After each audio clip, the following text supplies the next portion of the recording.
Hello दोस्तों, आप सभी को जय मसीह की स्वागत किया जाता है एक नए वीडियो में। वीडियो को पूरा देखें। यूहन्ना, मैं तुमसे सच सच कहता हूँ कि यदि कोई व्यक्ति मेरे वचन पर चलेगा तो वह अनंत काल तक मृत्यु को ना देखेगा। हेलो दोस्तों, स्वागत किया जाता है एक नए वीडियो में। तो चलिए जी वीडियो को शुरू करते हैं। रोमियो 4 अध्याय उसका 7 और 8 वचन यहाँ पर इस प्रकार से लिखा हुआ है, धन्य है वे जिनके अधर्म क्षमा हुए और जिनके पाप ढांपे गए हैं। तो परमेश्वर का वचन कहता है धन्य है वे लोग जिनके पाप माफ़ हो गए हैं। अगर परमेश्वर ने आपके पाप क्षमा कर दिए हैं तो आप परमेश्वर के साथ 100% जाएंगे और आप धन्य हैं। अगर आपके पापी क्षमा नहीं हुए हैं तो आपका जीना मरना सब व्यर्थ है। अच्छा खाना पहनना, ऐशो आराम की ज़िंदगी जीना सब कुछ व्यर्थ है अगर आपका उद्धार नहीं हुआ।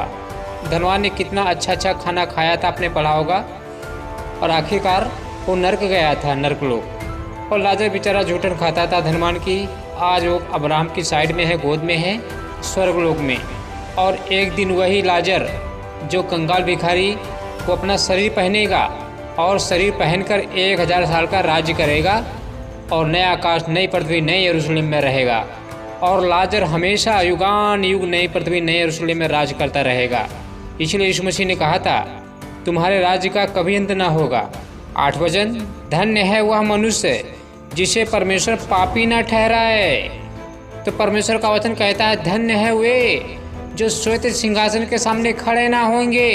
धन्य है वे जो रैप्चर में यीशु मसीह के साथ जाएंगे। धन्य है वे जो नया आकाश नई पृथ्वी नए यरूशलेम में राज करेंगे यीशु मसीह के साथ।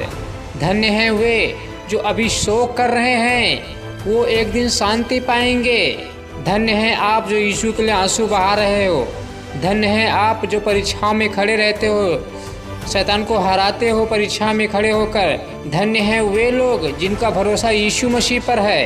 परमेश्वर का वचन कहता है भजन संहिता, यहोवा के पर्वत पर कौन चढ़ सकता है और उसके पवित्र स्थान में कौन खड़ा हो सकता है। 4 आत्में, जिसके काम निर्दोष और हृदय शुद्ध हैं, जिसने अपने मन को व्यर्थ बात की ओर नहीं लगाया और न कपट से शपथ खाई है, वह यहोवा की ओर से आशीष पाएगा और अपने उद्धार करने वाले परमेश्वर की ओर से धर्मी ठहरेगा। तो परमेश्वर का वचन कहता है जिनके काम निर्दोष हैं, जिनके हृदय शुद्ध हैं, जिन्होंने अपने मन को व्यर्थ बातों की ओर नहीं लगाया, उनका उद्धार होगा। वो परमेश्वर के पर्वत पर चढ़ जाएंगे, पवित्र स्थान में खड़े होंगे, यानी स्वर्ग में।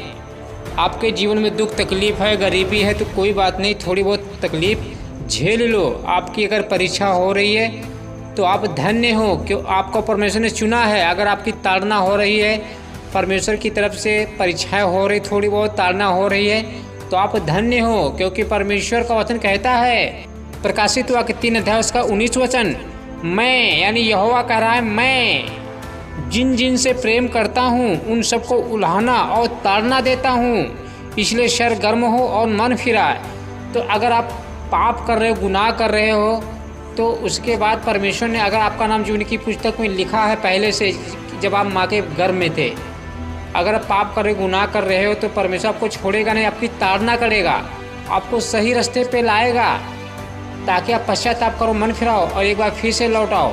जैसे परमेश्वर की 100 भेड़ों में से एक भेड़ नष्ट हो जाती है, खो जाती है, तो परमेश्वर को अच्छा नहीं लगता है। वैसे ही जब आप पाप करने लगते हो, गुनाह करने लगते हो, यीशु से दूर चले जाते हो, तो ये परमेश्वर को अच्छा नहीं लगता है। वो चिंता में हो जाता है कि मेरी एक भेड़ खो गई है, मुझे दूर हो रही है।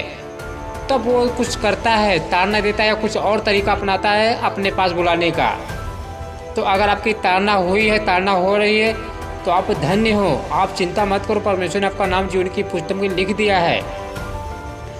अब सावधान रहो और हर्ष में प्रार्थना करते रहो। सावधान रहो और हर्ष में प्रार्थना करते रहो, क्योंकि आप तो देख रहे हैं कितना थोड़ा समय बचा है, बहुत ही थोड़ा बचा है। किसी वक्त रैप्चर हो सकता है, कभी भी किसी वक्त आप ये संदेश सुनेंगे, आप ये संदेश सुनेंगे, शायद उस समय रैप्चर हो जाए, तब क्या होगा। इसलिए हमेशा तैयारी बना रखे हो, हमेशा आपके दिए जलते रहें, जब यीशु मसीह आए तो आपको फटाक से लेके चला जाए। जैसे आप मार्केट में अच्छे भिंडी टमाटर आलू खरीदते हो ना जाके बीन बीन के अच्छे, तो वैसे ही परमेश्वर अपने चुने हुए लोगों को लेके जाएगा, सबको लेके नहीं जाएगा। जो उसकी आज्ञाओं पे चलते हैं, यीशु मसीह की बात मानते हैं, उसकी आज्ञाओं को फॉलो करते, बुराई से दूर रहते, दुष्ट बातें नहीं बोलते, गलत संगति नहीं करते हैं, पाप से दूर रहते हैं, मूवीज़ फिल्म गाने ये नहीं सुनते हैं, मुँह से दुष्ट बातें नहीं निकालते, ठट्ठा करने वाले मजाक करने वाले लोगों की मंडली में बैठते नहीं हैं, तो ऐसे मसीहियों को परमेश्वर फटाक से लेके जाएगा, क्योंकि वो अच्छे हैं। जब हम मार्केट जाते अच्छी सब्जियां लेके आते तो वैसे परमेश्वर आएगा अपने स्वर्गदूतों के साथ, स्वर्गदूतों को भेजेगा, जाओ लेके आओ, तो परमेश्वर हम सबको उठा के लेके जाएगा। इसलिए चिंता ना करो, आपके पास जो कुछ है उसे थामे रहो, क्योंकि इस वक्त परमेश्वर आने वाला है। बहुत ही थोड़ा समय बचा है। परमेश्वर का वचन कहता है प्रकाशित हुआ कि 3 अध्याय उसका 11 वचन, यहाँ पर इस प्रकार से लिखा हुआ है, मैं शीघ्र आने वाला हूँ। यहोवा कह रहा है, यीशु मसीह अब मेरा थोड़ा ही समय बचा हुआ है, मैं शीघ्र आने वाला हूँ। जो कुछ तेरे पास है, कुछ भी आपके पास है, उसे थामे रहे कि कोई तेरा मुकुट छीन ना ले। शैतान हमारा मुकुट छीनना चाहता है, इसलिए परमेश्वर का वचन कहता है कोई तेरा मुकुट छीन ना ले, इसलिए सावधान रहे। जो कुछ आपके पास है उसे थामे रहे। 12 पद में, जो जय पाए उसे मैं अपने परमेश्वर के मंदिर में एक खंभा बनाऊंगा और वह फिर कभी बाहर ना निकलेगा, और मैं अपने परमेश्वर का नाम और अपने परमेश्वर के नगर अर्थात नए यरूशलेम का नाम, जो मेरे परमेश्वर के पास से स्वर्ग पर से उतरने वाला है, और अपना नया नाम उस पर लिखूंगा। जिसके कान हो वह सुन ले कि आत्मा कलीसियाओं से क्या कहता है। परमेश्वर का वचन कहता है, मैं उस व्यक्ति को, उस बेटे बेटियों को नए यरूशलेम में रखूंगा, जो परमेश्वर से यानी स्वर्ग से उतरने वाला है, नए आकाश नई पृथ्वी पर उतरेगा। जब हम यीशु मसीह के साथ स्वर्ग जाएंगे रैप्चर में, तो हम केवल स्वर्ग में 7 साल रहेंगे यीशु मसीह के पास स्वर्ग में। जब यहाँ पे 7 साल का क्लेश काल चलता होगा, तब तक हम यहाँ पे यीशु मसीह के पास सुरक्षित रहेंगे, और यीशु मसीह हमें मुकुट देता होगा, इनाम देता होगा, प्रतिफल देता होगा। प्रकाशित वाक्य में लिखा है कि हर एक को प्रतिफल मिलेगा।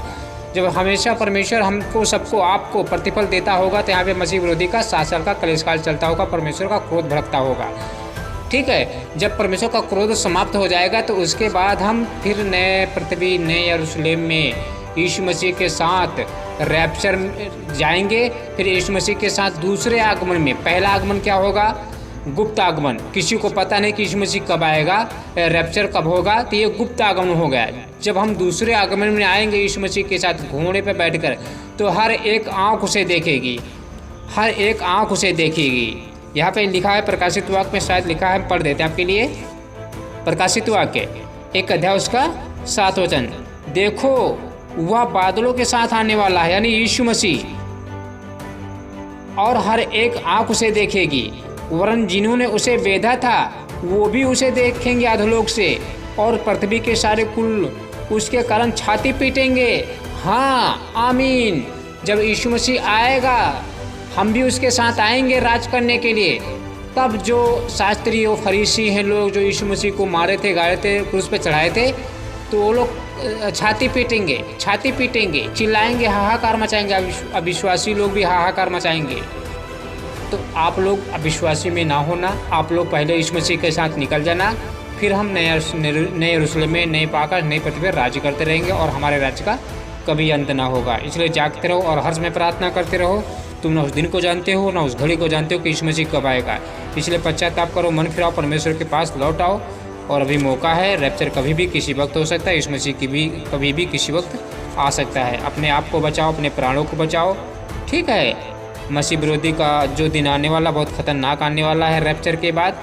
इसलिए परमेश्वर का वचन कहता है मत्ती 24 अध्याय उसका 19 वचन, उन दिनों में यानी मसीह विरोधी के दिनों में जो गर्भवती और दूध पिलाती होगी उनके लिए है, जो गर्भवती होगी उनके लिए, और जो बच्चे को दूध पिलाती होगी उनके लिए भी हाय। तो खतरा है महिलाओं के लिए बहुत ज़्यादा, जो गर्भवती उस समय पाई जाएंगी मसीह विरोधी के दिन में। तो इसलिए पश्चाताप करो, मन फिराओ, प्रार्थना करो, क्योंकि परमेश्वर का वचन कहता है ये मत्ती 24 अध्याय उसका 21 वचन, क्योंकि उस समय ऐसा भारी क्लेश होगा जैसे जगत के आरंभ से न अब तक हुआ और न कभी फिर होगा, कभी नहीं होगा।